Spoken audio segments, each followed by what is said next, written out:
And now Micheletti backhands a pass to the right. Siltanen drives it. It's blocked. Chipperfield back of the net. Comes to the right side. Looking for a man in front at the corner. Starts back toward the line to Micheletti. Micheletti, a man lost his stick there trying to check him. It was Lindstrom, a centering pass, and it goes rink wide. Siltanen puts it beside the net. It's centered out in front. Semenko scores! Dave Semenko may have the honor of scoring the last goal in the history of the WHA. And that will be, as far as the playoffs concerned, number 4 for Disco Dave. And it comes at 1948. 12 seconds remaining as they drop the puck. Now it's fed to Chipperfield. He lost it. And the Jets get it. It's played to the Oiler line. And the crowd is just deafening here with the noise. It's all over. And they rush onto the ice to mob the Avco Cup champion Winnipeg Jets, who have defeated the Edmonton Oilers here tonight by a score of 7-3. It was their 5th final series in the 7-year history of the league, and the 3rd time that they won the cup. Now, the ushers are trying to control the crowd, but they're just pouring over the boards out onto the ice, and it's a real mob scene down around the Winnipeg goal. At the opposite end, it's a little sadder. The Oilers have gone back to regroup, compliment each other, and now they're coming up single file for the traditional post-series handshake if they can get the Jets loose from all of their fans and each other. We're number 1. You can't argue with that. Yes, they are. And now the players are shaking hands. The Oilers will go to their dressing room, and the Jets will stay out for the presentation of the Avco Cup. And they will have permanent possession of that cup, having been the last team to win it, as the WHA is now officially no more. Next year, it's all one league, the NHL, with 4 fine teams coming into one of the oldest professional leagues in North America. Welcome to Good Seats Still Available, a curious little podcast devoted to exploring what used to be in professional sports. Here's your host, Tim Hanlon. All right, buckle up, friends. This is it. This is the episode that many of you have been waiting for, and we're welcoming you to it, and we appreciate you finding it. It's Good Seats Still Available, of course, that curious little podcast that is devoted to what used to be in professional sports, and we have one of the mothers of all used-to-bes in professional sports, and that is the World Hockey Association, the WHA, and our guest this week is a repeat visitor. His name is Ed Willis, and he is the author of The Rebel League, The Short and Unruly Life of the World Hockey Association. It is a long journey to get this conversation up and going. As you may remember, a few episodes ago, we had Ed on to talk about the interesting 1990s adventure of the Canadian Football League and their journey into the American football landscape. And that was a wildly successful episode, and a lot of people wrote in saying how fun and enjoyable that was. But we also, for many, many months, almost since the beginning of this little podcast, with our very first episode talking about the great NHL expansion in 67-68 with the California Golden Seals with our friend Mark Gretschmill way back when, we obviously have had various hints and odors, shall we say, of the WHA, always lingering out there.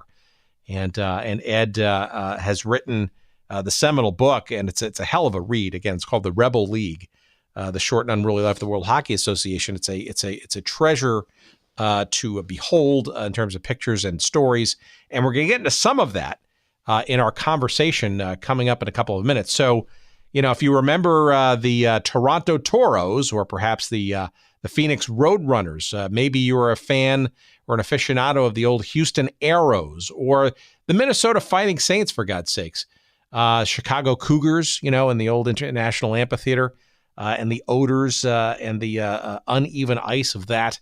All of those and more will be yours to remember. Yes, you too, you Cincinnati Stingers fans. This is all for you. This episode is for you. And we look forward to presenting it to you in a couple of seconds after we get some promo stuff out of the way. One of our favorite and longtime sponsors is our friends at Audible. And you know by now that audiobooks is what Audible does, and probably better than any other entity on the planet. And you also know by now, and if you haven't taken advantage of it, shame on you. And you have no excuse not to. There are 180,000 plus and counting titles for you to choose from when you go to audibletrial.com/goodseats to get a free download of one of those titles for you to enjoy. And it's free. Yes, I said it's free. Free. Get it now. And it's a tremendous way to get a sampling of what an audio book is, how great it is, how it kills time while you're traveling. You can learn things while you're actually not reading. You don't strain your eyes. And there's just so many damn titles to choose from. There's no excuse not to be able to find something you're going to find that's interesting and intriguing and enjoyable. audibletrial.com/goodseats. That's the place to go to get your free audiobook download and a free audiobook. We said download, didn't we? You're going to get one free audiobook download. Let's not get out of hand here. And a free 1 month subscription to the service. And you obviously get a taste of all the various titles that are available for you. You can cancel at any time. Did I say that properly? You can cancel at any time. So give it a try. Get your free audiobook download and a free month's worth, he says, of the Audible service at audibletrial.com/goodseats. Give it a try. We appreciate your doing so. And we absolutely appreciate Audible for sticking with us all these many months in our little podcast journey together. We also appreciate our friend Dean Mitchell and his team at sportshistorycollectibles.com. And that is the place to go, sportshistorycollectibles.com, for just about any kind of sports memorabilia, especially in modern day forgotten sports teams and leagues. And I can guarantee you there's going to be a ton of items from the old World Hockey Association there on sportshistorycollectibles.com. And when you find something of interest, and the photography there is great, you're going to see some items there just fascinating to look at. And I'm almost positive you're going to find something you're going to want to like. You're not only going to like, you're going to want to own it. And the opportunity is yours to purchase and save 15% in doing so. And the only way you're going to do that is by using the promo code GOODSEATS at checkout. And you're going to get 15% off all of your purchases at sportshistorycollectibles.com. I encourage you to find some WHA materials there. I don't know if you'll find something from the New York Raiders, or perhaps when they were known as the New York Golden Blades, or perhaps when they were known as the Jersey Knights, or maybe perhaps when the Jersey Knights moved to San Diego and became the Mariners. Perhaps there is something there for you at Good Seats. I was going to say my website. That's crazy. GoodSeatsStillAvailable.com. You can always check that out, of course. But SportsHistoryCollectibles.com, that's the place to find all kinds of WHA and other cool stuff and memorabilia from teams and leagues no longer in existence. And again, please use that promo code GOODSEATS for your 15% discount. All right, my tongue is getting tied. There's no doubt about it. So I'm getting excited because I want to present to you this fine chat that we had with our return guest, our friend Ed Willis, talking about the Rebel League. That is the WHA, the World Hockey Association. And here's that chat now.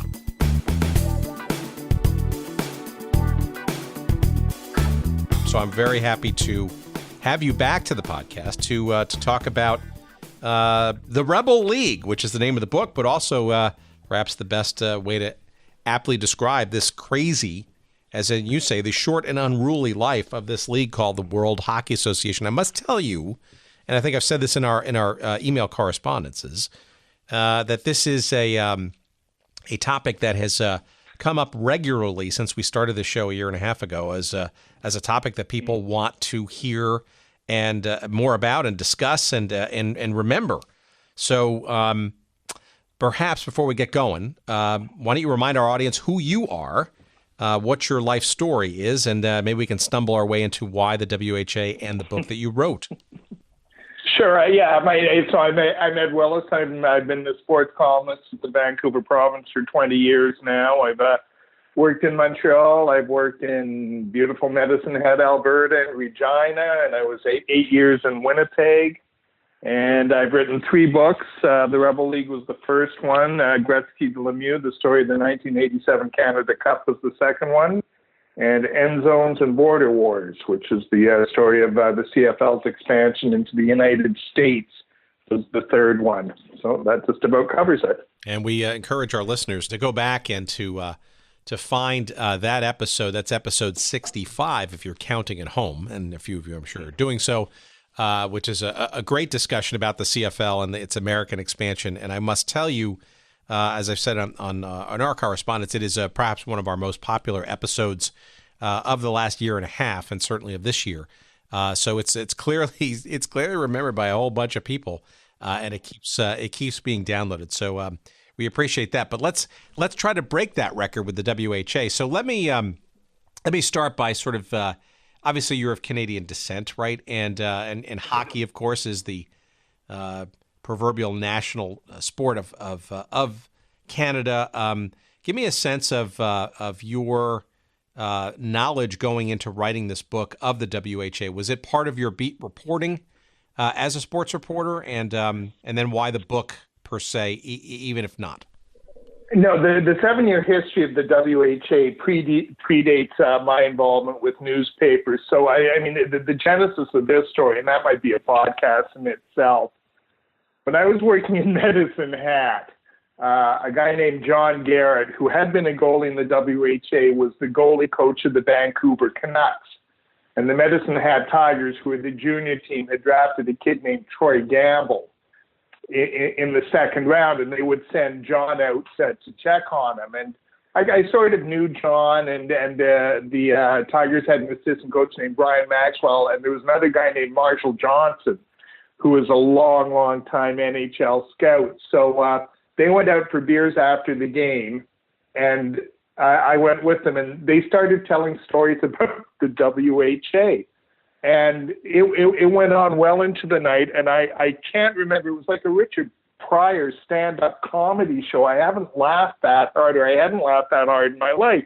So I kind of filed it away. A couple of years later, I'm working in Regina, and this is in the 80s, and we had a huge sports section, and I thought, I want to take a bit of a run at that. So I did a 5-part series on the WHA, which really became the genesis of the book from that point. Now, getting from there to when the book is actually published almost 20 years later is another story. But that's kind of where we went. And then I spent 8 years in Winnipeg, which was the home of the Jets, and that put me in contact with, a lot of source material and a lot of the characters, a lot of the key characters who were involved in the WHA.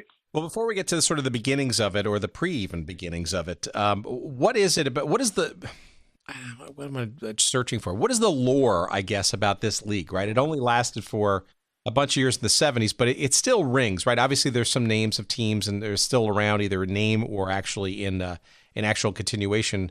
But what is it about this league that I don't know, that still fascinates people in an era now where the NHL seems to be, save a few franchises, thriving? Yeah, I think it's the romance of the story, and you think of classic stories, and you think of heroes and villains and underdogs and people trying against all odds to overcome, and they probably know they're in a losing battle, but they continue anyways. And that's really the story. I think that's the essential appeal of the WHA. These like band of they're from all over the map. It's like lawyers from California and Chicago, and hockey men from Western Canada, and French Canadians, and people who just want to get their foot in the door. And it's being blocked by this monolith, this great corporate monster, the NHL, but they fight their way in, and they score these victories. And, at the end, I mean, the whole enterprise seemed doomed from the start. It's almost like Spartacus, in that regard. But the fight is so intense and so passionate, and it gives rise to these incredible stories and characters that the best writer on their best day couldn't make up. So I think that's it. It's like a little snapshot in time, but this thing, kind of arises from out of nowhere, fights a good fight. And for all that, it leaves a legacy, and it has this profound effect on the game that we can still talk about today and still has relevancy. So I love in your book, you headline all the chapters with a quote. And I think perhaps the most apt one might be a good segue into our, I guess, the primordial ooze from which the WHA became more solid. And chapter 1, the quote is, "They knew nothing about hockey, absolutely zero." Is that ring a bell? So, yeah, no, 100%. So the founding fathers of the WHA are, consistent with the league. This is motley assortment, and it's just like incredible how they all come together. So the WHA is basically the bastard offspring of the American Basketball Association. And for people listening to this podcast, I urge them to get Terry Pluto's book, Loose Balls, which is an oral history of the ABA and might be top to bottom my favorite sports book of all time. But the characters who are instrumental in the startup of the ABA, and they come and go, but they include Gary Davidson, Dennis Murphy, and a dude named Dan Reagan, who's the lawyer. And they're kind of the brains behind the ABA, and then the ABA, their influence in the ABA is taken away, and they turn their gaze towards the next shiny object which comes across their field of vision, which is hockey. Now, as mentioned, I'm sorry, all three of these guys are from California. They know absolutely nothing about hockey, but they kind of start exploring, and they understand that the hockey markets are underutilized. There is great potential, just like with the ABA and just like with the World Football League, which is another Gary Davidson brainchild, which comes along a little later. So there's an opportunity there. They just don't know anything about the game, and they are introduced to these group of Canadians who operate junior hockey franchises in Western Canada, and together they move this thing forward. But again, like I said, it's just like the most unlikely confederacy you can imagine, and they are colorful characters. Yeah, and Dennis Murphy and Gary Davidson are still both with us, and they are kind of the holiest of grails that we are looking for, and we don't know what in what sort of shape that they're in, and whether they want to regale in some of these stories, if at all. But there's no doubt that those guys, right, come back over and over again, and I mean Dennis Murphy in particular, right? I think. Not only those leagues, but things like Roller Hockey International. He was like an inveterate, entrepreneur sports guy, right? Before it was even fashionable. I mean, if anybody who's been sort of, and Davidson too, I mean, 3 leagues, of varying levels of success. I mean, these are guys, it was interesting. I think Sports Illustrated a number of years ago when they were doing one of their anniversary issues, I think put Gary Davidson in like the top 100 sports figures of all time, right? Because this is a guy who fundamentally, literally, like his autobiography at the time, breaking the game wide open. I mean, he was challenging various sports and leagues with things around things like the reserve clause and why not teams in other cities that, why restraint of trade, why the NHL was only in a certain amount of cities. You have to give them credit, albeit sort of in a haphazard way, I guess, for truly knocking heads and getting these pro leagues sort of, on the radar and pushing the sports accordingly. Yeah, just one thing. I think we've lost Dennis Murphy. And Dennis, if you're still alive and listening to this, I apologize. But I think Dennis has passed. Gary Davidson, I'm not sure. And he was kind of an elusive. When I was writing this book, I developed a bit of a relationship with Don Reagan, who was the legal counsel for the WHA, and he put me in touch with Davidson. He wasn't very forthcoming, but it was good to get his voice in it. But as far as the Sports Illustrated thing, I agree 100%. For me, he is like right there with like Rune Arledge, Pete Rozelle, Marvin Miller. It has shapers of the modern business of North American professional sports. And what he did in terms of breaking the monopoly and taking basketball, hockey, and football to places where they never would have existed had those big leagues been left to their own devices, because they were a monopoly. They loved the setup the way it was. They could dictate the rules. They could suppress player salaries. They could take all the money to themselves. And then along comes these characters from California and then the hockey men from Canada. And in terms of hockey, they really do blow the thing wide open. and they offered a generation of players their first shot at a real payday. And we're talking about some of the game's immortals, guys like Gordie Howe and Bobby Hull. So he had, you're right, I'm not sure how purposeful it was. I'm not sure how well thought out it was, but the net effect was profound, and it really shook the game to its foundation. All right, so are you hinting here that this, and we've heard this theme over and over again, right, that this was maybe not necessarily a noble pursuit of sort of expanding the sport of hockey to the unwashed, but more of a business opportunity when seeing, say, I don't know, just dollar signs, Canadian, loonie, or U.S. or otherwise, for a business proposition? I would put it this way. I don't think all of their motives were noble. I think their prime motivation was just to get the seed money for the franchises. So when they start off, I don't know how chronologically you want to get into this, but, and it was very similar to the business model they had for the ABA. Both Murphy and Davidson took a franchise. Davidson's franchise was in the Bay Area.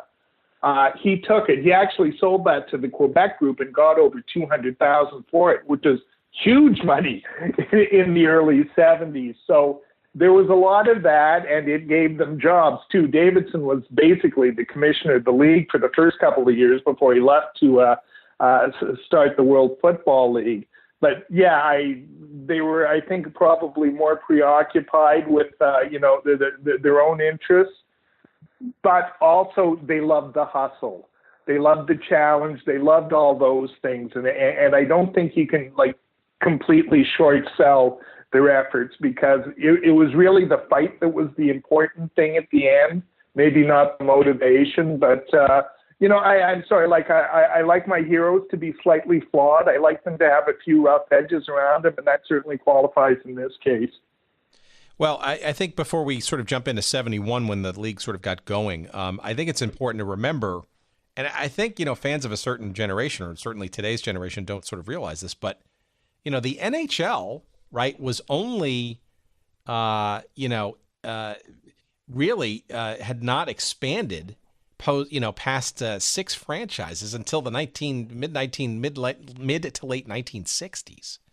And the popularity of the sport, right, was still quite regional and historic, rooted to, back decades earlier. So, if you're looking around the sports landscape and you see the excitement of professional hockey, the league did double in size in 67, 68, right? And we've talked about on this podcast the Minnesota North Stars being part of that, and the California Seals, then Golden Seals, and whatever their names were and stuff. But, Pittsburgh and Philadelphia and LA and St. Louis, I mean, clearly there were people recognizing that hockey was in a very limited geographical footprint. And I'm wondering if some of the inklings were, sort of reverberating around the NHL. Why the great expansion? Maybe that's for another podcast, but it seems to me that the NHL had somehow woken up from its slumber, and then maybe the WHA was recognizing, or maybe even underneath, kind of pushing some of the buttons already before 1971 came around. Yeah, it's funny. I'm not sure if the threat of a new league is really the impetus for the great expansion in 1967. I think it's more, the sports world is changing, and the NHL is slow to realize it, but they do realize it. I mean, it's incredible that league basically existed as a construct of the Norris family, who owned 3 of the franchises, the Smythe family and Conn Smythe in Toronto, and the Montreal Canadiens. And, and again, of course they loved it. They've got like a monopoly in these mega markets. Now, this is before TV money and all the rest of it comes in. But the National Hockey League has always done great business at the box office. And in the days of the original 6, those old rinks were licenses to print money. So we have that.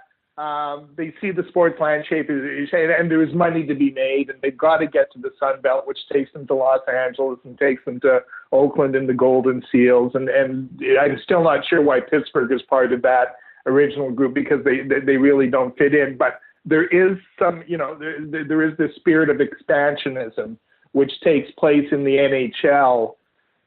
And then we start to see, with the ABA, and I actually, there's even Dennis Murphy has a connection to the old AFL, which is really the start of all this.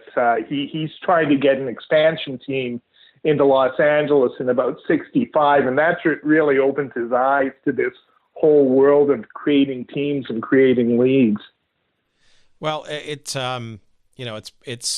also worthy to note here that the salary of the average NHL player, like in the early 1970s, was, I think it was like around something like $25,000 US, which at the time, and hockey was considered one of the four, if not the fourth, major sport in this country, and I guess in North America writ large.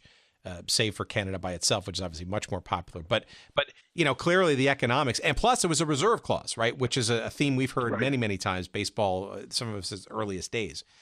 So it seems like they had a few hot buttons to push, even though they didn't know much about the sport. Oh yeah, no, it was set up for them, and they were also shrewd enough to know where they could attack and where they could score victories. So in terms of the player salaries, when the WHA comes along, I mean, they dangle $1 million in front of Bobby Hull, which was, again, just like a mind-boggling amount of money. But it gets them a guy who's one of the three best players in the world. They get Gordie Howe on the cheap. Basically, I'm trying to remember the exact figures of the contract, but I don't think it was over $200,000 a year to get Gordie and then his three sons. They all ended up signing for about the same. But the other part of that is, so you've got these guys who are, tied to the reserve clause, to their team, and a lot of them had been buried in the minors for a long time, making $10,000, $12,000 a year. Well, along comes the WHA, and now they're offering them $50,000, $60,000, $70,000 a year. Of course they're going to take it. So, I think that's really one of the reasons why the WHA gets off the ground. Yes, they get Hull. Yes, they get a couple of named players. But it's for me, the kind of guts of the operations, they get these very good minor pro players, stick them into and that allows them to, field a decent enough product that people in some areas go out to see it.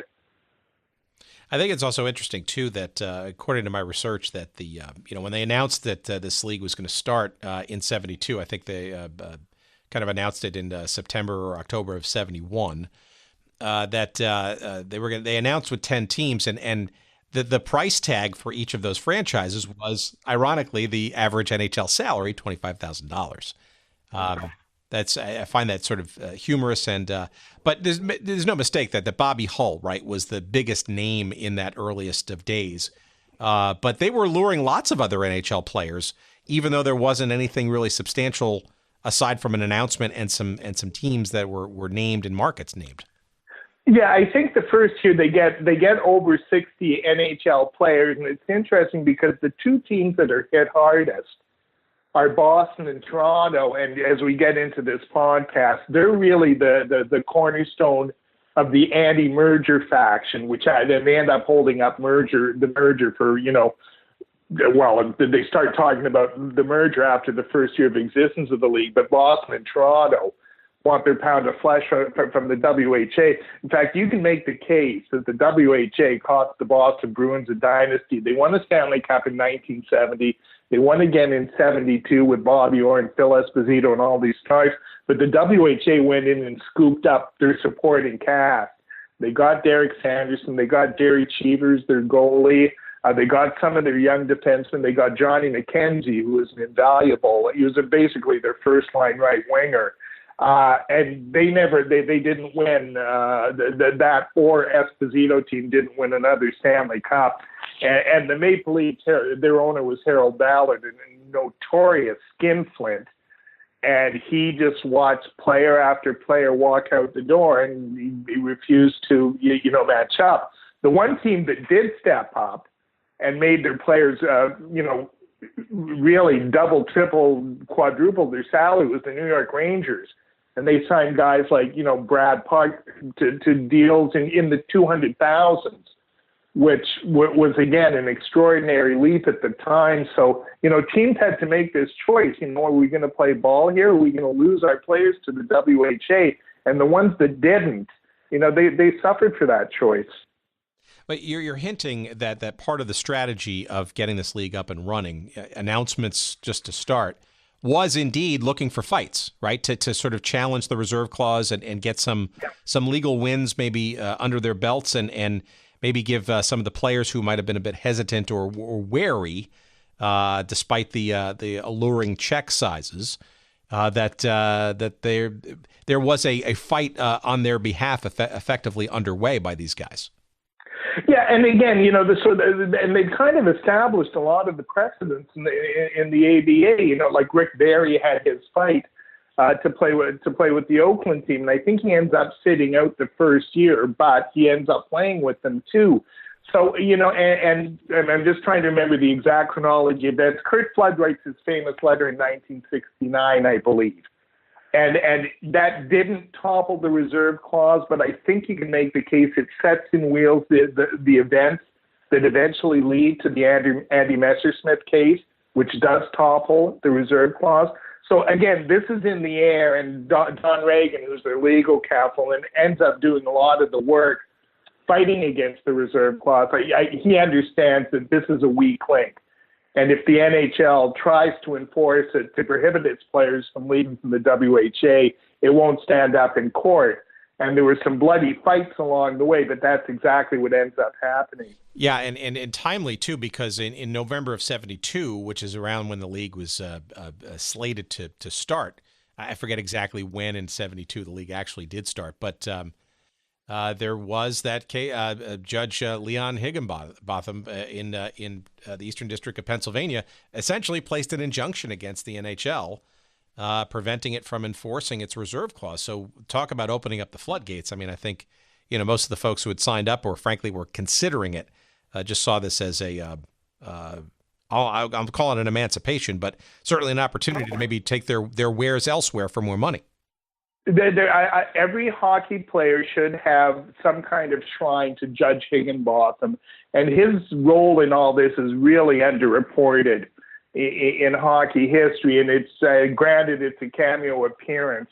I didn't read the whole judgment, but I've seen parts of it, and it was almost like the WHA dictated it. So when like when he writes his ruling, and he does here, he doesn't actually rule against the reserve clause, but he writes it in such a way that if this legal battle continues, there's no doubt about the way this is going to go. And the language is so strong and so forceful. And, it speaks to what's coming down really in all sports, in introducing an era of free agency, in introducing an era of freer player movement after they were basically indentured servants for so long. And he is a fascinating character. He was, a black man who was appointed to the court in, Philadelphia, right? That's correct. But he was an appointee of JFK, and he was just a remarkable man. Yeah, I mean it's a pretty incredible story, but it's amazing too that how timely it was, right? So I mean, you could not have more exquisitely timed all of this, right? To have that kind of a legal decision at your back when you're literally weeks away from getting the season going.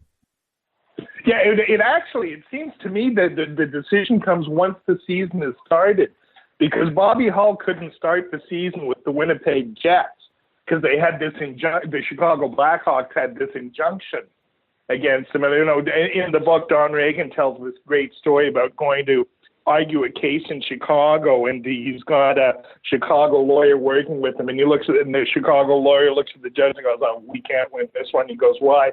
"Oh, there was the Wirtz family that owned the Blackhawks." The guy says, "Yeah, the Wirtz family owns that, Judge. We're not going to win this one." And then, of course, they didn't, but they did win other fights later.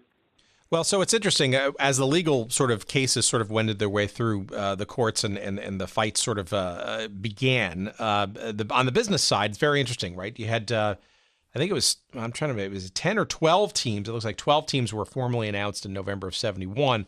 And while some of those settled and changed and whatever, I mean, including one team, the Miami Screaming Eagles, that never even got off the ground, which is an interesting story of its own right. But the composition of the teams is interesting, right? Because it's and this seems like it's a template either for disaster or by design for many other challenger leagues, 2 new football leagues to come, in the case as well, where you have a mixture of teams in major cities where a challenge might make sense, right? Either because the team is moribund or the market is big enough that could probably support another franchise and maybe one with a little bit more pizzazz and newness to it. But then, of course, also a bunch of other cities that did not have top league NHL hockey that were fertile territory that the NHL, for whatever reasons, had not yet discovered or had ignored. Yeah, and when you look at the composition, it's really hard to find out what the common theme is.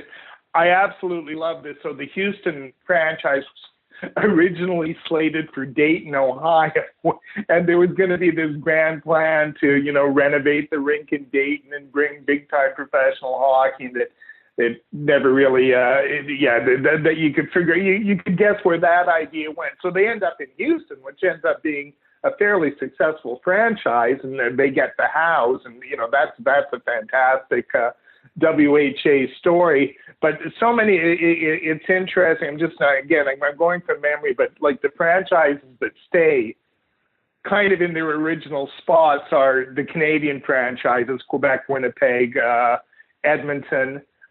New England goes through they start off as the New England Whalers and they end up moving to Hartford. But, in the grand scheme of things of the WHA, that's like staying in the same place.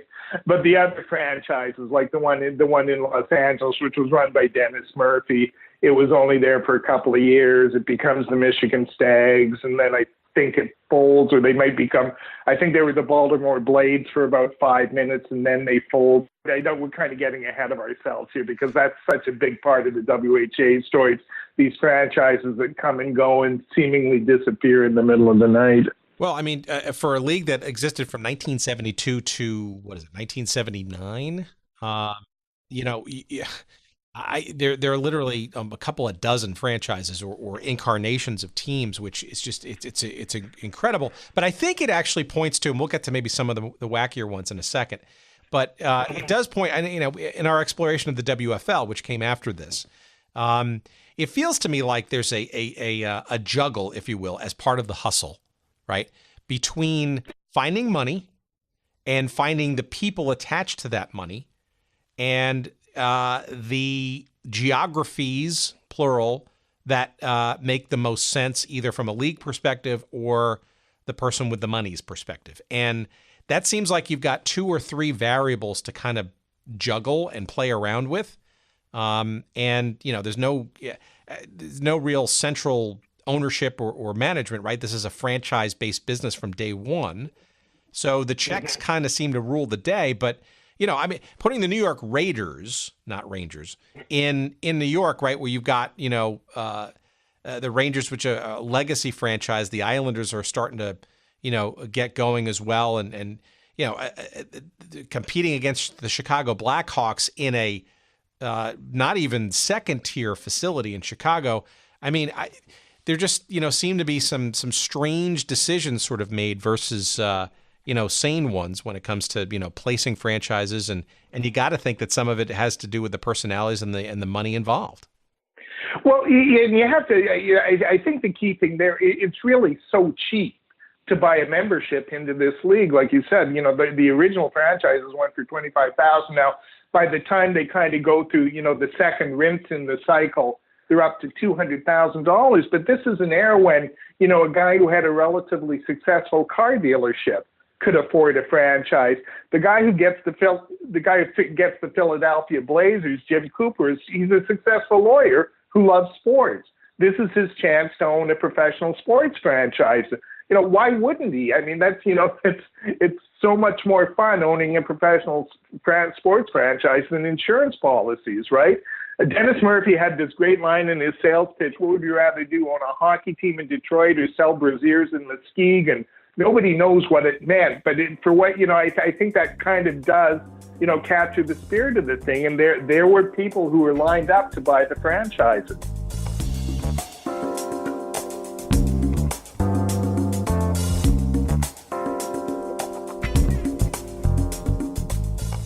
All right, just when it was getting interesting, let's bring this to a grinding halt, shall we?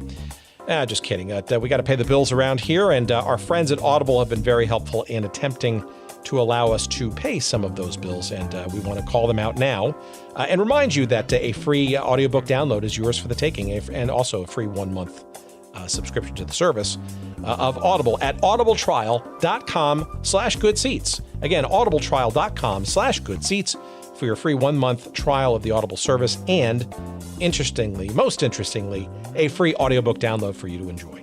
180,000 titles and growing every day to choose from, and there's absolutely no excuse to not find at least one title amongst that cavernous selection available to you that you won't find to be enjoyable and good for the soul, including a couple of books that might be interesting to our audience. And yes, some new ones, frankly, that I'm finally listening to. One that I'm listening to right now is by Carson Cunningham. It's narrated by Paul Bamer, and it's called Underbelly Hoops, Adventures in the CBA, a.k.a.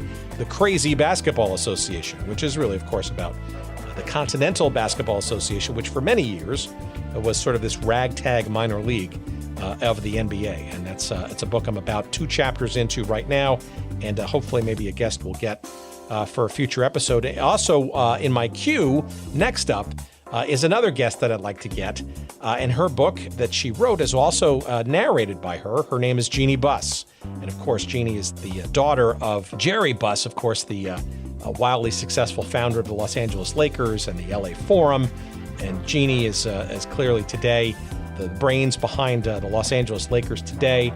She and her brothers were active, of course, in things like, along with her father, World Team Tennis, the Major Indoor Soccer League with the LA Lasers, all kinds of stuff. So her book is next on my list. That's called Laker Girl, and that too is available on Audible. And again, it's one of the many thousands of titles that you can choose from when you go to audibletrial.com/goodseats. And again, you too can get your free audiobook download to give it a try, perhaps one of those 2, or perhaps one of the other 180,000 titles available to you as well.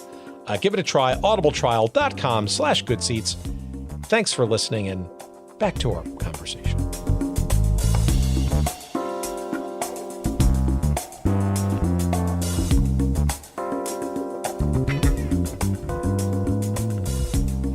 So it feels to me like the NHL sort of kind of, as you can imagine, right, sort of try to sort of cast the WHA aside and sort of the distractions of the circus of it.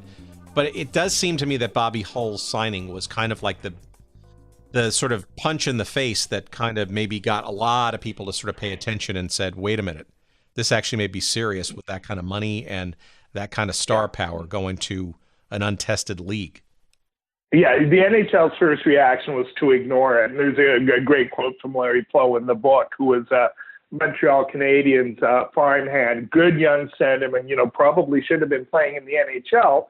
But on the Montreal Canadiens, he stacked up against Jean Beliveau, Henri Richard, Pete Mahovlich, and, then there's Jacques Lemaire is in the system somewhere. So, he's not going anywhere.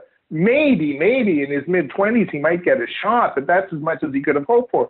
Along comes the WHA, and they offer him, a very good salary also in the New England area, which is where he's from. So he goes to Sam Pollock, and Mr. Pollock, I feel like I have to tell you this. And Pollock looks at him and goes, there's not going to be a WHA. You're fooling yourself. And that was the attitude of the NHL. Now, when Hull comes along, signs his contract, and maybe even a little before that, they've got their legal guns going, and they're challenging, and there's injunctions, and they take Derek Sanderson to court, and they take John McKenzie to court, and they take Bobby Hull to court. But again, it comes back to this, the decision written by Judge Higginbotham, and that wasn't going to, they couldn't count on that anymore, and now it's kind of a free-for-all. Really, after that decision, it's just kind of like a financial bloodbath.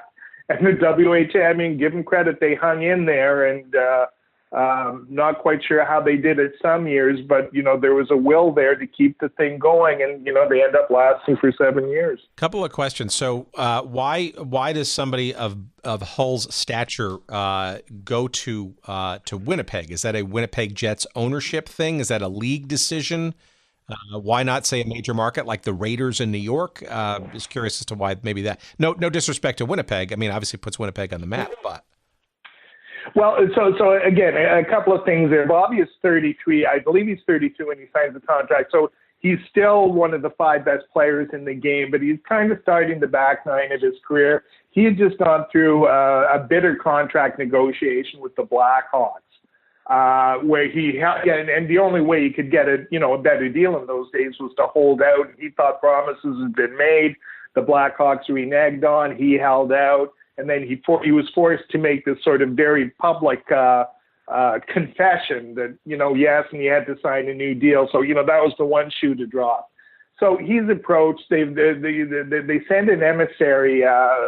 Bobby is with. It takes place in Vancouver, the first meeting between the Winnipeg Jets people and Bobby Hull. But they send an emissary, Bob Turner, who had played with Hull in Chicago, and he was with the Winnipeg Jets owner, a guy named Benny Haskins.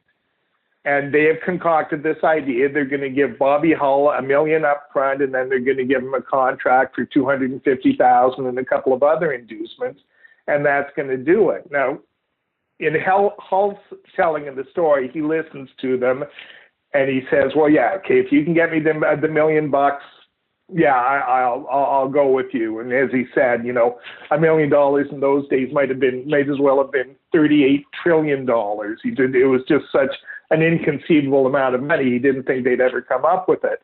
Well, it becomes a league-wide initiative to scrape together this $1 million signing bonus to get Bobby Hull, because they figured this is the way. This is our golden ticket. This is the way we're going to survive this thing. And they somehow scrape the money together, and that's a story in and by itself, because it's supposed to be a league-wide initiative, and a lot of the owners didn't really see the wisdom in them throwing $100,000 into a pot to get this signing bonus up, but they got it together, and they got their man. And Bobby Hull was, again, you're doing a Mount Rushmore for NHL hockey players. His face belongs up there in terms of breaking the market open and letting these players have a payday. But for every Bobby Hull and and some of the other folks that we mentioned, Achievers and Sanderson and Tremblay and some others, it seems to me that most of the teams were stocked with journeymen or minor leaguers, and I guess the quality of play was somewhat predictably south of that of the NHL, but or was it? I mean, was it competitive? Was it? It certainly seems like it was fun and wild and crazy and entertaining at that. Yeah. Oh, yeah. There's a lot of 9-8 games in the WHA. It goes through. It's kind of hard to pinpoint it because it only exists for 7 years, but there's a couple of years there where they really get it right, and they kind of there are enough teams are reduced and the talent is concentrated. And in the 6th year of the league, it's a 7-team entity, and there are 4 really good teams. And the Winnipeg Jets of that era were by far the best WHA team, and they would have been competitive in the NHL. They would have been an NHL playoff team. They might have even won a playoff series or two. But it was a team built around Swedish players they got, and they still had Bobby Hull and then a couple of others. So at that phase, yes, very good. At the startup phase, not so much, but it was still probably a better product than the NHL certainly gave them credit for. These players, they regarded themselves as being on a mission. They thought they were pioneers, and they were really they were striking this blow for players everywhere. So for these minor leaguers, who all of a sudden were getting a bit of a payday after they were, making peanuts for so long, they took it seriously. And they played hard. Like that very first Houston Aeros team, before they signed the House, was built all on minor leaguers that their coach Bill Dineen, had knowledge of his time in the NHL. and they end up finishing second to Winnipeg in the division. And I think they win one playoff series and then lose to Winnipeg in their division in the conference finals. But yeah, so it's hard to pinpoint exactly what it was, but there are some shining moments in the league's 7-year history where the product's pretty damn good. Well, in that first year, the New England Whalers win the Avco Cup, which is an interesting story in and of itself, because apparently the Avco Cup wasn't even finished by the time the series was over. Is that right? Yeah, that's right. So the owner of that New England Whalers is a dude named Howard Baldwin, who'd been a ticket manager for the Philadelphia Flyers. And again, it's so in keeping with the WHA. He's a guy in his late 20s, and all of a sudden he's got this opportunity to get in on the ground floor of a professional hockey franchises, finds a money guy, and they start up the New England Whalers, and they do a really good job, actually. They don't get any stars, but they get a lot of really solid NHL players, guys like Tommy Webster and Larry Plow, who we mentioned, defenseman Jim Dory, good goalie, and Al Smith, Brad Selwood, another defenseman who'd been in the NHL. So pretty solid team. Anyways, they're playing Winnipeg in the championship series, and they're up 3-1. And I believe it's a nationally televised game, the game 5 at the Boston Gardens, and they look around and they realize we don't really have a championship. They've sold it, of course, because it's the WHA. They sold it to the Avco Insurance Company, but they don't have a cup. So Baldwin sends out one of his underlings, and he goes to a sports store and he just grabs the biggest trophy he can find, and that's. I think Baldwin said it looks like something you get for World Team Tennis, but that was the original. That was the very first Avco Cup, and then they designed it. They eventually designed another one, and there's a whole story there because I think there's an Avco Cup in the Hockey Hall of Fame, but the real Avco Cup sat in the director's lounge at the Winnipeg Arena up until the time that franchise left for Phoenix. So again, the WHA stories, like, they're never really kind of straight and factual and all the rest. There's all these tributaries running through them, and that's what makes it all so compelling. But ironically, a little ahead of its time, right? Like a lot of things that Davidson and Murphy and frankly Baldwin too, did, right? I mean, having a sponsored element in terms of the championship trophy. I mean, well, that's not necessarily common, but other things that creeping commercialism into the mix, whether it's arena naming rights or logos on jerseys and those kinds of things. I mean, that's all sort of. It would not surprise me if future championship trophies don't also become sponsored like this was as well. Hopefully, though, fully assembled before it's ready. Yes, that would be a good idea. But Baldwin's an interesting cat, though, too, right? Because arguably he's almost like I don't want to say the unsung hero, because I don't know how many heroes there were out of this entire story. But I mean, he was I think fairly instrumental in kind of securing the beginning days of the league, right? I don't think without Howard Baldwin in New England that the WHA had as solid a shot as it did.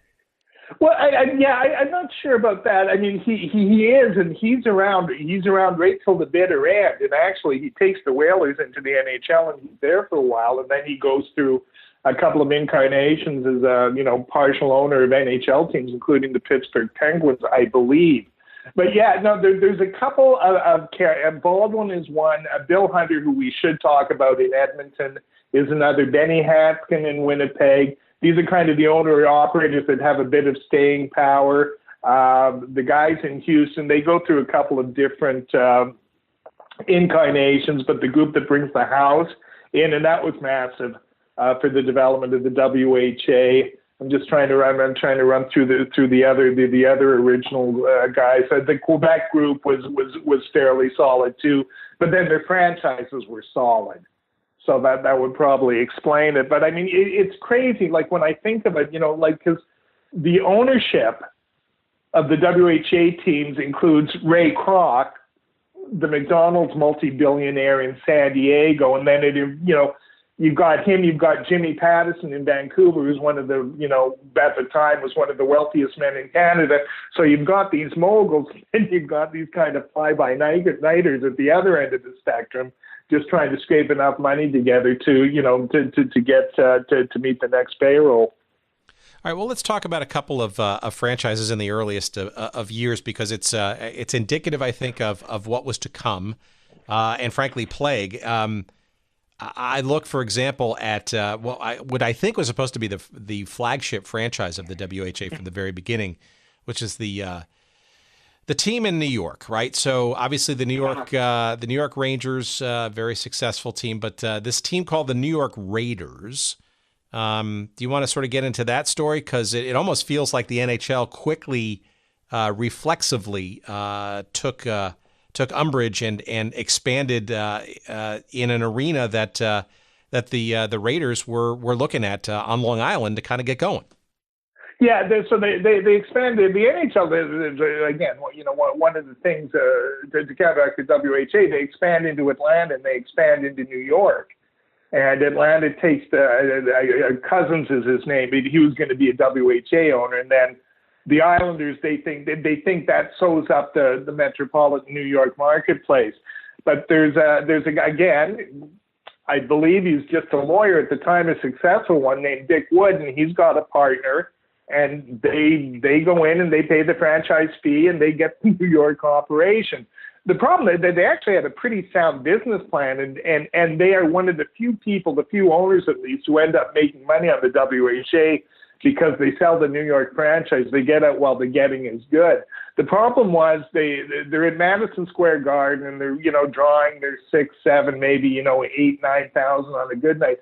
But because Madison Square, because it's a union shop, they have to meet all these staffing requirements, so they're paying for like full-on staffing and concessions and security and everything else and rink maintenance. For what should be, the regular 17,000 they get for Rangers game at Madison Square. So, Wood told me that killed them, and they weren't around. I'm not sure, just saying, well, I've got it here right in front of me. They become in year 2. Yes. Okay, because now bear with me, because this takes, so they become the New York Raiders the first year. Then they become the New York Golden Blades, because they figured a name change, that had to be the key. So they eventually get chased out of Madison Square Garden, and they end up at a rink in Cherry Hill, New Jersey, where they are reincarnated as the New Jersey Knights. And New Jersey Knights are one of the, and believe me, the bar is set very high when I say this, one of the funniest franchises in WHA history. So they play at this dilapidated old barn with a rickety ice surface in New Jersey, and they're there, and then they move to San Diego because Ray Kroc buys them. Well, it's interesting because it seems like the Raiders were, to your point, maybe onto something. I mean, they were originally envisioning being in the Nassau Veterans Memorial Coliseum on Long Island. Right. Yeah. And when the NHL, Go ahead. Yeah. No, I was going to say. I mean, it seems like my understanding is that, and Bill Shea, apparently, he of the old Continental League, and then the Shea Stadium, and then the New York Mets eventually, got sort of drafted into this mix, and I guess the logic was, obviously the Rangers having that historic franchise in New York, and frankly the entire city to themselves, hockey-wise, basically while fighting the idea of a WHA, right? Kind of were convinced that if these guys come into Long Island, that could be a far worse thing than maybe having maybe an expansion team in the NHL, which could be a little bit, the devil versus that which you don't. Yeah, right. But it seems to me that without the Nassau Coliseum piece, right, that's what sets this sort of peripatetic journey into motion that ultimately winds up through the wilds of suburban Philadelphia in Cherry Hill, New Jersey, and then ultimately to San Diego. But what a story! I mean, but that just seems to be common, right? I mean, what about Chicago, right? So the Chicago Cougars, right? Through various, you wonder, sort of shenanigans behind the scenes through the Blackhawks and the NHL, they're banished to this international amphitheater, right? Which is, You know, not a top-notch facility by any means. Toronto, right, had their bell whacked by the owners of the Maple Leaf Gardens, right? They made their lives miserable there too. It just seems like there was couldn't cut a break, especially in cities where NHL franchises were already. No, that's right. But you know, and here's another thing where the WHA really, you know, ushers in this new era for the NHL. Yes, they were blocked from a lot of areas, and the response in a lot of cases is to build a new generation of rinks. Now, it isn't all over the league, but the new rink, there's a new rink in Edmonton, the new rink in Cleveland. I'm sorry, I can't just drawing a blank on the name of the suburb where Nick Milletti, you know, builds this. Richfield, Richfield, thank you. And it was for its time, really as a state of the art building. The new rink in St. Paul, they had see-through plexiglass boards. It was considered a wonder for the time. The Market Arena in Indianapolis was, you know, that was a new building. There was a newer building in Cincinnati as well. So again, it's such a league of contrasts, right? You've got like them in these pre-war dumps, like in Cherry Hill. The Alberta Oilers start playing in the old Edmonton Gardens, and it had been actually condemned. But they put enough paint and nails and things to bring it up to code. And then they move into the new Northlands Coliseum, which is where the Oilers dynasty, you know, win so many Stanley Cups. So, you know, again, with the WHA, you have to keep that in mind. It's a theme that runs through the league. You know, you've got like these ham and eggers, but then you've got these great players on the other end. You've got these joke franchises, but you've got really solid franchises. You've got these dilapidated old buildings, but then you've got these shiny new mausoleums that are, you know, the precursor of the buildings we see today. It's not a league that lends itself to consistency, put it that way. Any teams in particular amongst the dozens that the various incarnations that sort of stick out as memorable and or especially head scratching?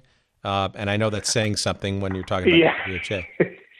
I think top to bottom, my favorite franchise is the Minnesota Fighting Saints, and it could be because they had so many great characters who were also great storytellers, but they were in the middle of so much stuff too. Even though they really they exist for 4 years and then they come back for part of another season. Which gives rise to their nickname, the Minnesota Folding Saints, because they folded twice. But I just found their story, and it's so typical of the WHA because, like, all the big themes are there. They get some success, and then it ends so terribly. So do we want to get into that? Of course. Okay, well, so Minnesota Fighting Saints come along. So again, there's you know, the North Stars are part of the '67 expansion, but they set up shop in St. Paul, and they're run by Glenn Sonmore, who's, you know, a veteran hockey man who'd actually played in that era, and he thought because high school hockey is so popular in Minnesota and college hockey, he would build his team around Minnesotans who'd played university and, you know, were known to that area. Well, the league comes and they're not drawing really well, and they do a fan survey at the end of year one, and they find out the fans find this boring. What they really like is rock'em sock'em hockey, tough guy hockey, and so they bring in the Fighting Saints bring in Harry Neal, who goes on to a great career as a coach in the NHL.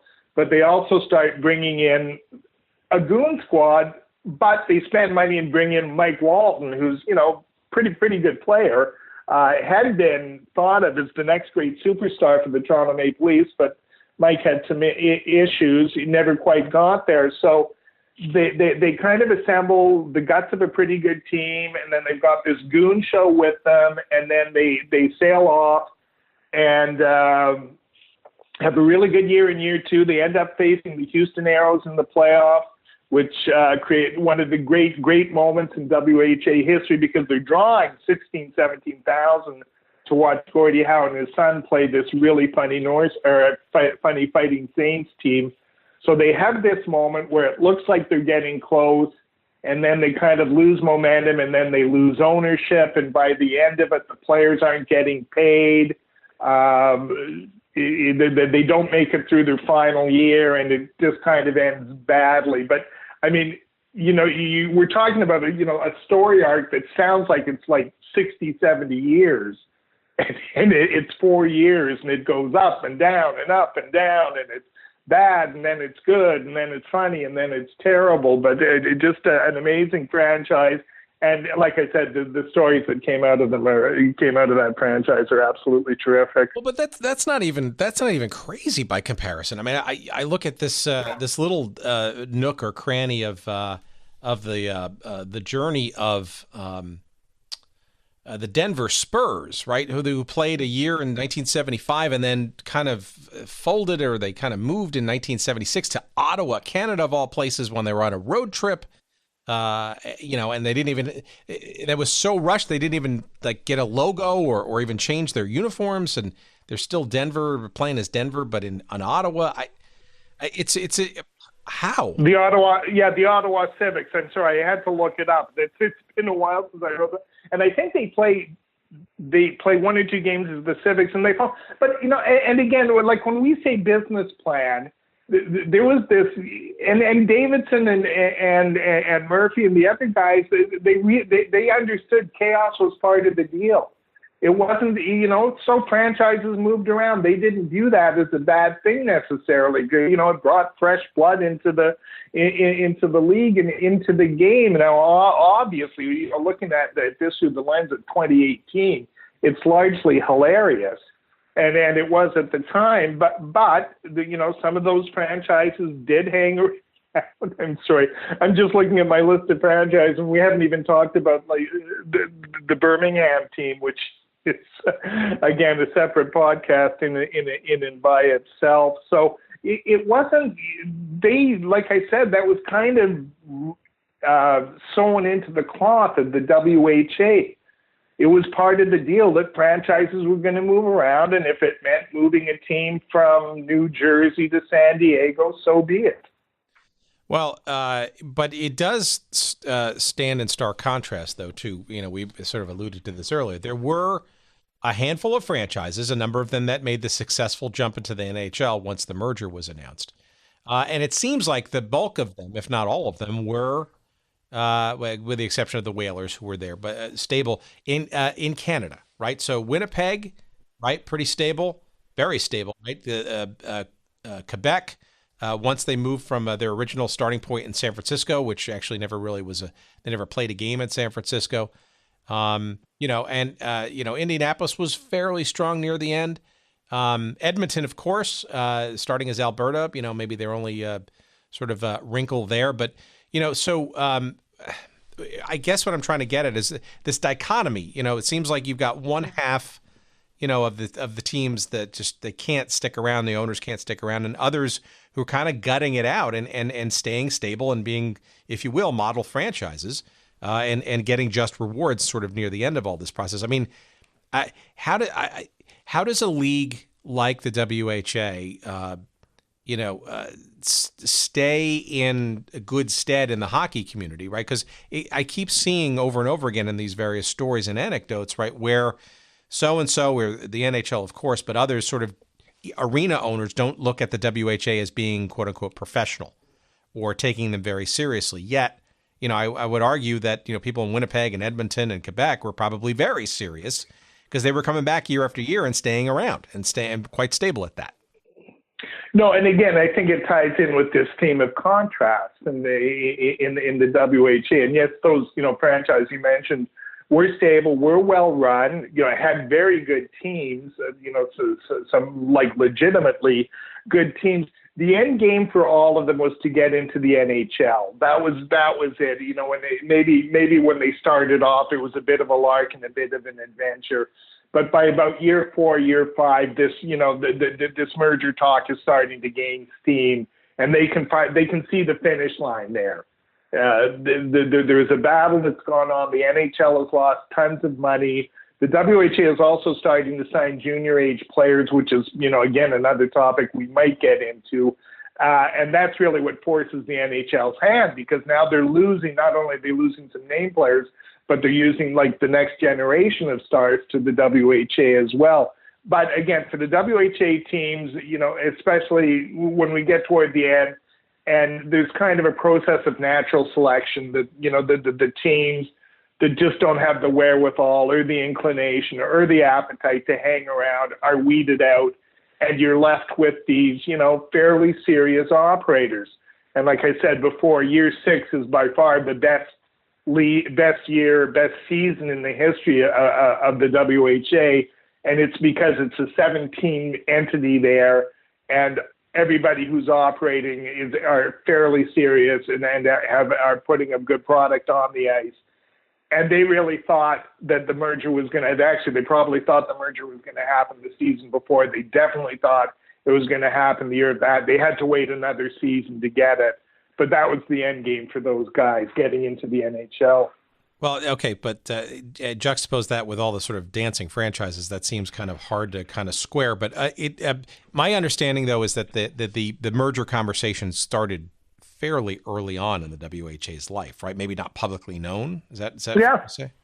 Well, I believe it started in year 1, and I also think it was credible. It had some momentum, but again, there's this it's consistent throughout the 7 years of the league. There's this like rum faction led by Toronto, including Boston and Chicago, who lost Bobby Hull, who are virulently opposed to the merger, and they win the day. There's a great story at the end of year 5. The Quebec Nordiques win their only Avco Cup, and Benny Hatskin, who by this time has maneuvered his way into the commissioner's job at the WHA, presents the Avco Cup, and it really is an Avco Cup this time, and says, this is the last time we will present the Avco Cup, because they really thought there was a merger, and the plan was put together by Howard Baldwin and Bill DeWitt, who was then operating the Cincinnati franchise.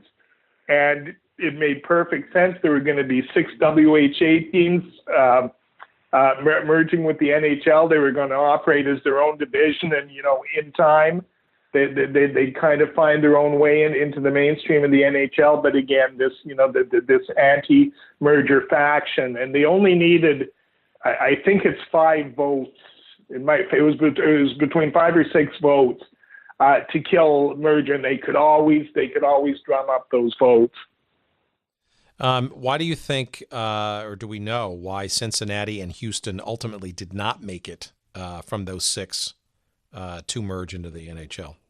Yeah, Houston had folded Houston folded after year 6, and most of their players were absorbed by the Winnipeg Jets. So they were holding on for that merger that Houston was. They were. Their owners really ran out of money. And I can't even remember what ownership group it was. But by the end of it, I think it might even be year 5. I don't think they're around for year 6. So they're not around. Cincinnati's an interesting one because they really thought they were there, and I can't remember if they just decided to take. There was a payoff involved from the other WHA team that was part of the merger agreement, and Cincinnati got bought out, as did Birmingham, and they were the 2 teams that were still operating in year 7. I think that's right. I don't know if the story is anything more than that. They just, maybe they just, I don't think there's anything. I don't think there's any intrigue to it or anything like that. To be a fly on the wall of some of these merger meetings. I mean, you have a great quote here from Howard Baldwin in your chapter 12 here. It says some of those meetings were like Russian roulette. You'd look around the room and you'd go, "There's no way that guy's going to make it. There's no way they're going to have a team." But there was a group there you could count on, and enough teams did all right that we could keep the thing moving. And I keep coming. I go back to, obviously the Whalers, but Quebec certainly, and Winnipeg, and certainly Edmonton, and it's a testament to their ability to kind of hang in. What do you what do you think finally forced people's hands? I mean, Gretzky, and some of these other sort of young junior hockey players were coming in around, I guess this is sort of 77, 78, right? Just after that fifth, going into the sixth season. Obviously, the talent was pipeline was certainly getting a little stronger. Was that a reason to sort of, and was the quality of the league getting better despite its shakiness? What were the reasons that finally turned the tide 2 years later to finally force that merger in 79? Yeah, when you talk to the people who were involved in the WHA at the end, that they believe that's what it was. They had and this issue of signing young players, the best young junior players again, it had been a theme that starts in the WHA actually with Mark Howe and Marty Howe going to Houston in year 2, but by year 6, it is in full force. And year 7, when the final year, which is the year Gretzky signs with the Oilers. It's not only Gretzky. There's the Birmingham Bulls go out and sign 6 of the best junior age players. They're called the Baby Bulls, and it's guys like Rick Vive and Michel Goulet and Rob Ramage, Pat Riggin, guys who went on to have really good NHL careers. Mike Gardner is in Cincinnati. Cincinnati also has a young centerman named Mark Messier, who really didn't look like a star in the making, but he was the last WHA players still playing. So the WHA had committed to signing 18-year-old players when the NHL was still trying to hold on to this idea of a 20-year-old draft, and they were just losing too many good young players. You add that with the money they were losing, and then in the or when the merger agreement act comes in, they're getting the bonus of the franchise fees from the teams that do come in. So you look at it again from the NHL's point of view, you're getting the good young players back. You're getting the franchise fees for the WHA team, plus you're removing this thing that has driven you crazy for the last 7 years. So it's finally what drives the merger thing through. But even at that, it's still a battle to get it through in that final year. Well, it almost feels like these junior players, right? We sort of touched on this issue when in our conversation with Russ Buchheit a number of weeks ago around the Continental Baseball League, the third professional league that was floated in the early 1960s. It never got off the ground, but the process was well underway to create this sort of third league. But it was Branch Rickey of baseball management fame who recognized that, you can get the league going to start, but in a couple of years you needed to get a farm system going because that was the structure underneath which young talent and a pipeline would be developed to sort of stock and improve the quality of play. I guess it would be a stretch to say that the founders of the WHA even envisioned a minor league hockey system underneath it at some point, right? Because it just seemed to me like it was kind of like, let's keep this plate spinning until we can finally convince it to merge. Well, and again, here, it's another great WHA story. They kind of did have a farm league in the old North American Hockey League, which is the league, of course, which gives rise to the movie Slapshot. And they're in places like Syracuse and Johnstown, Pennsylvania, and I'm going to just draw blanks on the other one. I think they're in Utica, home of the famous Comets. So, and they had, and the Fighting Saints had their farm team in Johnston, and that's where the screenwriter Nancy Dowd goes because her brother is playing there. She hangs around there for 2-3 weeks and realizes I got the making of a movie here. So that was a WHA farm team. So no, it never really sprouts into like a league where there's a theater system going in. The WHA, they're more raiders, they're poachers. They're not really big on developing long-term, big vision things. And I think that's what you're seeing there. With the young players, and it really did force the NHL's hand. All right, as you look back on this, and this to me, this is just a scene setter, a palate cleanser, or a little starting point to hopefully a whole bunch more WHA and specifically teams and stuff. Like for example, I like to get Eli Gold, who was the voice of the Birmingham team. He had moved from he was a hockey guy doing minor league hockey in the New York City metropolitan area. Grew up in Brooklyn. And wound up, going down to Birmingham and now is obviously the legendary voice of the Alabama Crimson Tide, and it's done NASCAR and all kinds of other things since. But you gotta wonder what those 3 years in Birmingham were like. I mean, not necessarily a hockey town per se, but besides all those stories and stuff, I mean, how much? Obviously the Winnipeg Jets exist in name. Certainly there was a break in the actual franchise itself. Obviously the Edmonton Oilers still very strong and consistent ever since. The Whalers certainly have gone to other places in the case of into the Carolina Hurricanes and whatever that is. How much nostalgia is there, or how much willing embrace is there of the WHA versions of these teams, or does the NHL kind of really trying to want to sweep this under the rug and keep it like the crazy uncle that we know he exists, but we really want to acknowledge him at the dinner table? Well, I'm still getting royalty checks on this book, and it was written 14 years ago. So there is an appetite for it, and I think again it is just the richness and kookiness of the stories, plus this kind of romantic element that runs through them all. It's hard to really gauge the depth of the interest now, because like so many, I'm 62 now and I can barely remember. I actually went to Ottawa Civics games when I was growing up, and in their first year of existence, and then they moved to Toronto by the end of their very first year. But I think there's kind of a timelessness about this story. And I know have you had Jeff Pearlman on to talk about the USFL? A little more modern. Yeah, he's coming up. We've been circling around. Yeah. We'll probably do it closer to the debut of the book, which I think is on September 11th, but absolutely on the agenda.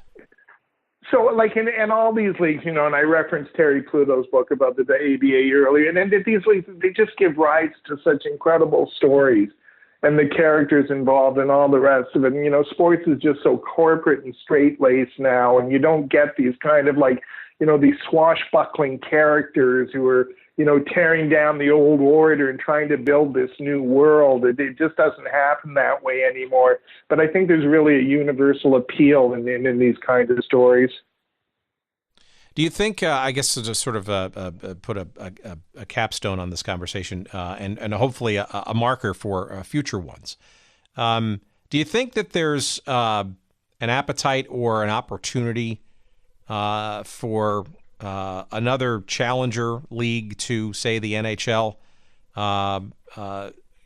in today's modern day, or are we pretty much past those times when, a league sort of can completely come from outside and make a credible challenge with top tier pro hockey or any other sport for that matter? Yeah, if I use all my powers of imagination, I might be able to conceive of such a league existing in Europe. In North America, there's just no way.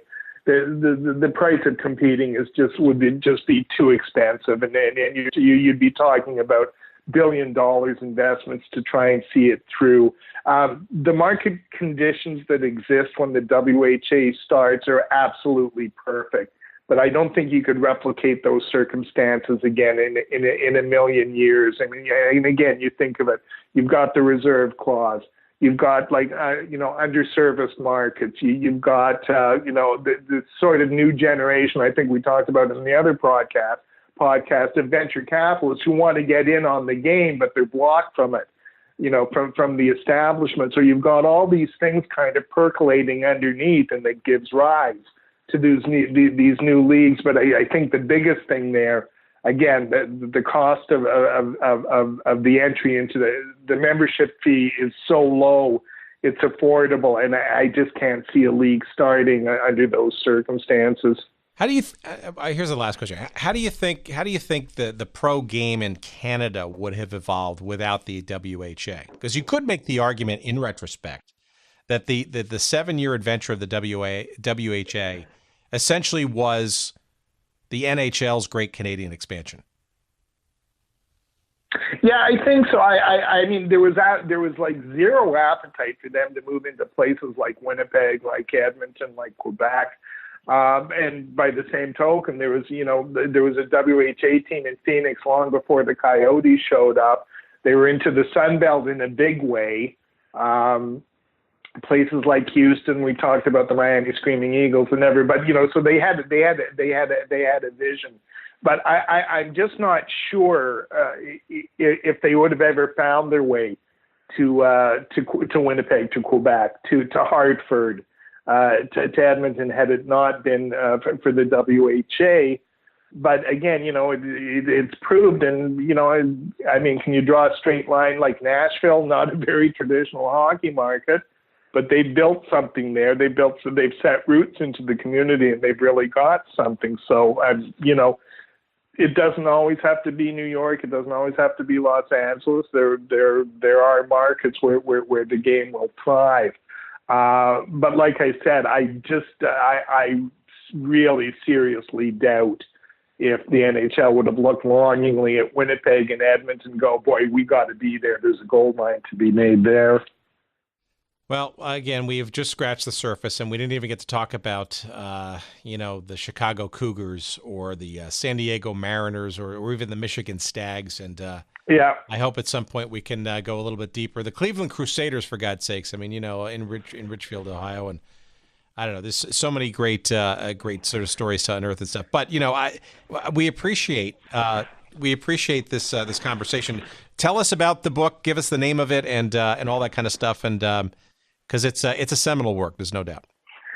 It's called The Rebel League, and it was published in 2004. But we didn't get into enough specific stories. I got to leave you with a couple. Oh, please. And it's so the one I opened the book with. So the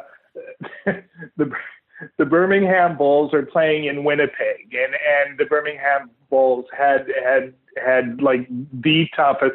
It was a complete gong show, the team they put together. They tried to do it with real hockey players in their first year in Birmingham, but the fans in Birmingham wanted professional wrestling, and they got this with this team. So anyways, they played the Winnipeg Jets, and it's a brawl-filled game, and after the game, a drunken Winnipeg fan knocks on the Birmingham door, and he wants to talk to Frank Beaton, who is one of the main goons of the Birmingham Bulls. So Frank comes out. He's on his way into the show. He comes out with a towel around the waist. This drunk Winnipeg Jets fan takes a swing at him, and now the fight's on.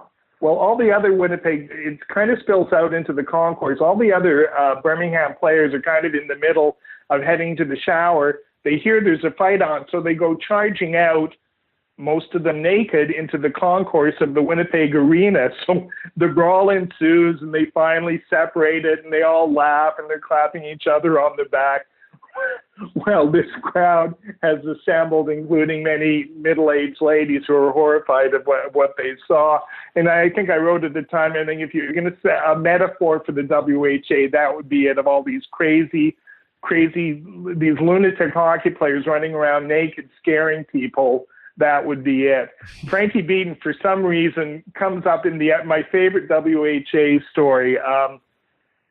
At some point, he had been a warrant had been issued for his arrest in Cincinnati. The story goes, Frankie had a Corvette that he absolutely loved, and he was taking it in to be filled up with gas, and the gas station attendant got a little sloppy, spilled gas on Frankie's Corvette. He lost his mind. An argument ensues. The gas station attendant picks a fight, which he does not win. Frankie Beaton pummels him. The guy swears out a warrant, so he's now under arrest. Okay, so fast forward to the next year. Frankie is now with the Edmonton Oilers. They're coming in to play a game in Cincinnati. When they check into the hotel, there's two cops there with a warrant for Frankie's arrest. And Frankie, of course, he hides his face, walks by them. The two cops, they accost the play-by-play man, a guy named Rod Phillips, who says, "Are you Frankie Beaton?" And he says, "No, Frankie didn't make this trip." So they go to the game that night, and they look around, and two cops sit behind the Edmonton Oilers player bench. Frankie looks and he goes, "Uh-oh," but they concoct an escape plan. So with a couple of minutes left, Frankie crawls out underneath the players bench into the locker room. He's zipped up into an equipment bag, thrown into the team bus with the rest. Thrown into the team truck with the rest of the equipment. The truck drives out. It meets the team bus outside of Cincinnati. Out springs Frankie from the equipment bag, and he's whisked away to safety. Now, the long arm of the law finally catches up with him the next year after another aborted escape attempt. But that's the saga of Frankie Beaton and the arrest warrant. I just love it because it runs over 3 years. And it's got a couple of different curves. Again, it's just like the WHA. That's a movie right there. You can make a little. That's a caper right there. See, you laugh, and they basically Slapshot it's not really about the WHA, but it is. It is. It just happens to be about a WHA farm team, but all those things that take place about the team moving, or it's not moving, or it's going to be sold, or it's not going to be sold. And all the characters are involved. In fact, some of those guys played, the Carlson brothers, who played the Hanson brothers in the movie, both played in the WHA. Dave Hanson, who's the other Carlson brother, played in the WHA. Louis Levasseur, who's the goalie, Denny Lemieux, he played in the WHA. So, again, the roots run deep, my friend. They run very deep.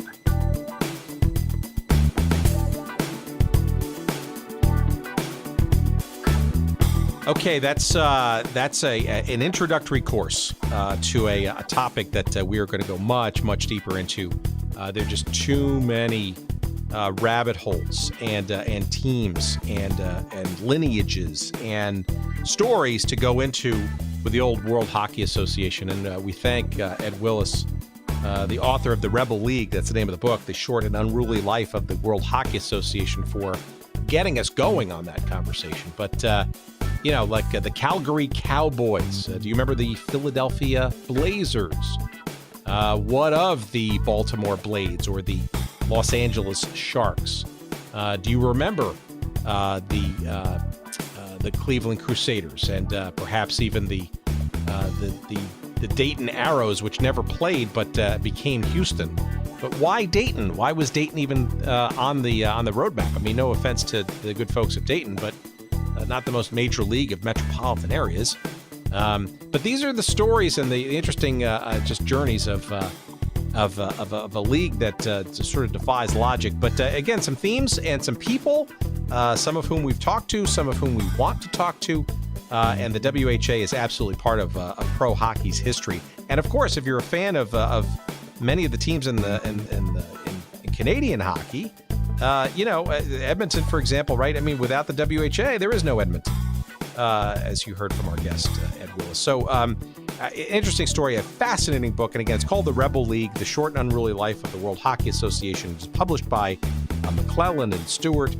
There are new copies of it still out there. It is being published. By all means, get it. It is a fascinating story, and you will not regret it. You will not be able to put it down. I guarantee you. Some good photos in there, too. You can find a link, of course, to the book when you search up the episode on our website at goodseatsstillavailable.com. Just search for the episode. I think it's number 69. Is it correct? Yes, Ed Willis, and you'll find it there. You also find the previous episode that we did with Ed on the Canadian Football League, and it's a journey into the United States. That's our episode 65. You'll find that there, too. And of course, not only on that website will you see all the good stuff that you need to find, you'll find our email address and all kinds of stuff. You also find our social media links, which I'll regale you with now. On Twitter, we're at Good Seats Still. And at Instagram, sure, you'll find us at Good Seats Still Available. And yes, if you're on Facebook, if you're still on that thing, you can find us. We got a page devoted to the show there as well. We appreciate your following us and tweeting us or communicating with us on social media. And we also appreciate our friends at Podfly Productions, in particular, the one and only Jerry Payne. Occasionally we call him the good doctor. It's debatable as to what kind of doctor he is. We have the authorities checking on that right now. But as far as I know, he is the doctor of all things podcast production and editing. And he does a hell of a job each week putting our little shards together into something coherent or remotely interesting. And he and his team at Podfly Productions can be found at podfly.net. If you're interested in getting your own podcast up and running, they are the place to go, and to check out podfly.net, Podfly Productions. Thank you so much. We also thank you for listening. We can't do this without you, and we appreciate your listenership, and more good stuff to come. Keep your cards and letters coming, as they say, suggestions, comments. Keep it all coming. We appreciate it very, very much. Take care until next week. We'll talk to you soon. Bye-bye.